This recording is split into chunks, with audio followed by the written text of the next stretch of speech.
Bienvenue sur Média TV. Nous sommes au musée Mohamed VI d'art moderne et contemporain de Rabat pour fêter les 10 ans de la Fondation nationale des musées. Il nous va nous falloir beaucoup d'heures pour parler de la riche programmation et de la riche activité qu'a eu la Fondation nationale des musées durant ces 10 ans. Mais pour mieux justement nous parler de ces 10 ans et de cet anniversaire, j'ai le plaisir d'avoir avec moi Monsieur Mehdi Kotbi, qui est le président de la Fondation nationale des musées. Monsieur Kotbi, merci beaucoup d'avoir accepté notre invitation. Une toute première question, 10 ans, quel bilan? D'abord, je voudrais vous remercier bien évidemment Média TV de nous avoir toujours accompagnés, vraiment, et avec un soutien merveilleux.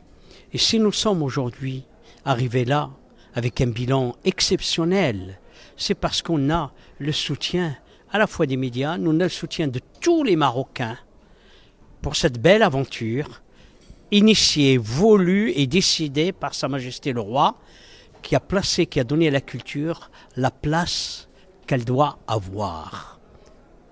Bien évidemment, qu'est-ce que vous voulez que je vous dise quand je vous parle de Picasso, quand je vous parle de Cézanne, quand je vous parle de Monet, quand je vous parle de Van Gogh, quand je vous parle de Matisse? C'est ces noms qui me chantent, ces noms qui résonnent dans ma tête.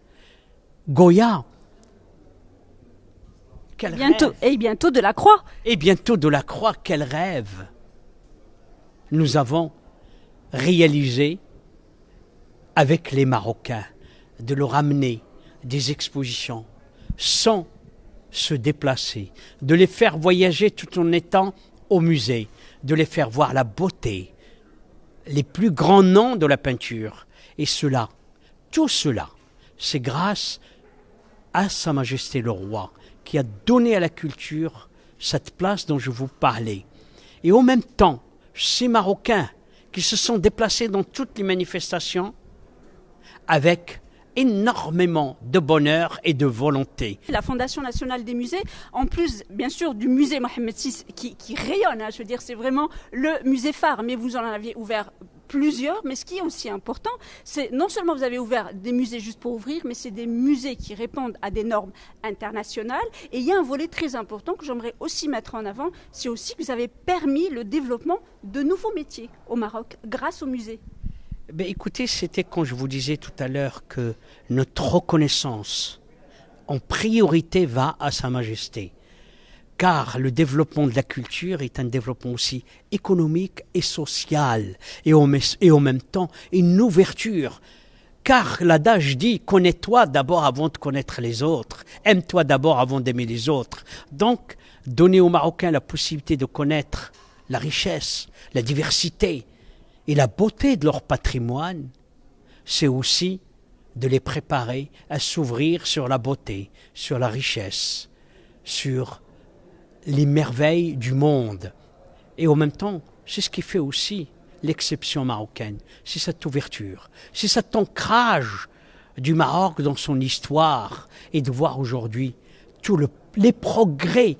Vraiment, c'est un message que j'ai envie de faire, tous les progrès qui ont été accomplis depuis tout le règne de Sa Majesté, des routes partout, des villes qui sont devenues très belles, des musées qui fleurissent, tout cela à la vision éclairée de notre souverain, Sa Majesté le Roi Mohamed VI. Alors, une autre question, on disait en 10 ans, vous avez quand même réussi à installer une confiance indéfectible d'abord auprès des institutions, mais de plus en plus de mécènes vous font confiance. Là, vous avez cité justement lors de cette conférence de presse sur les 10 ans de la Fondation, Abdelrahman Yousfi, l'ancien, donc vous a légué tous ces biens. Vous venez d'avoir plus de 200 œuvres qui sont remises par un mécène, en l'occurrence Monsieur Belgesh. Qu'est-ce que ça vous fait aujourd'hui quand même d'avoir cette confiance de mécène aussi bien public que privé?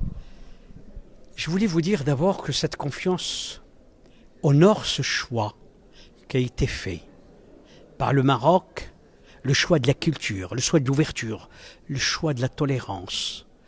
Et en même temps, c'est vrai, je suis tellement fier de voir que Madame et Monsieur Youssoufi ont décidé de léguer leurs biens à la Fondation nationale des musées. C'est un bel exemple que c'est Abdelrahman, un homme d'État, a voulu transmettre à tous les Marocains pour qu'ils puissent partager ce qu'ils ont pu avoir avec le reste du Maroc. Vous avez cité M. Khalil Benguiche, c'est extraordinaire. Ce monsieur a été d'une générosité et d'une envie de partager sa passion avec tous les Marocains, puisqu'il nous a offert dernièrement presque une quarantaine d'œuvres qui viennent enrichir maintenant le parcours du musée Mohammed VI, mais il nous a offert plus de 160 œuvres pour la ville de Harris, qui aujourd'hui, les Marocains, de toutes conditions, mais aussi de toutes les villes du Maroc, grâce à Al-Bouraq,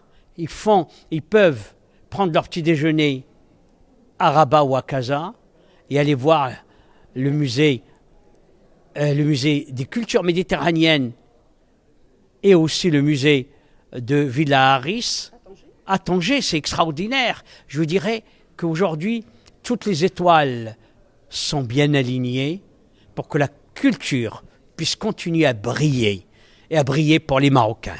Alors, j'aimerais juste quand même préciser une chose, c'est-à-dire que Médiane TV vous a suivi depuis le début, on vous suit depuis le début, mais j'aimerais aussi profiter, rendre hommage, même si c'est pas à moi de le faire, mais je le fais quand même, je suis très fière de le faire, à vos équipes, parce que vous avez une équipe de jeunes qui sont là, et comme je disais tout à l'heure, vous avez aussi donc pu travailler en partenariat avec des instituts donc de Rabat, notamment l'INSAP, pour justement développer de nouveaux métiers et de nouvelles formations. Et d'ailleurs, vous allez bientôt, avec le nouveau musée qui va être juste en face donc, du musée Mohammed VI, faire un grand programme de formation au profit de jeunes du Maroc, mais aussi du continent africain.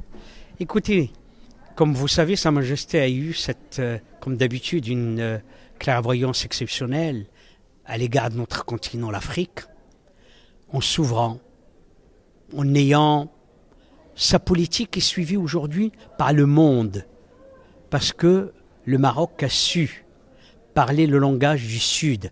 Nous sommes Sud-Sud. Et donc nous avons l'obligation aussi de partager notre savoir, notre connaissance avec ceux de notre continent, avec nos frères africains. Et donc nous allons, grâce aux instructions de Sa Majesté le Roi, nous allons créer un centre africain de formation pour le patrimoine, en collaboration avec l'AFD d'ailleurs, et en même temps nous allons créer à côté un musée qui sera le musée du continent. Bien volontairement que ça ne s'appelle pas musée d'art africain, le musée du continent, et qui a déjà, figurez-vous, l'appui de plusieurs personnalités africaines qui veulent aider, car ils trouvent que c'est une première initiative sur le continent et qu'ils veulent aider par l'offre d'œuvres. Nous avons eu la chance et l'appui de nos partenaires pour faire tout ce que nous avions envie de faire. On a fait une biennale internationale qui a drainé 130 000 visiteurs en 3 mois, c'est considérable. Et donc toute la presse mondiale en a parlé. Ça aussi, c'est des choses qu'il faut dire. C'est-à-dire qu'il faut qu'on soit fier de ce qui se fait dans notre pays. Et donc vraiment, quel bonheur d'être dans notre pays qui est le Maroc, et nous devons être fiers de tout ce qui se fait et dans tous les domaines. Merci beaucoup, Monsieur Mehdi Kodou. Merci d'avoir accepté notre invitation. Et je rappelle que vous êtes le président de la Fondation nationale des musées qui vient de célébrer ses 10 ans. Merci à vous, chers téléspectateurs, pour votre fidélité. Restez avec nous, l'information se poursuit sur nos différents canaux.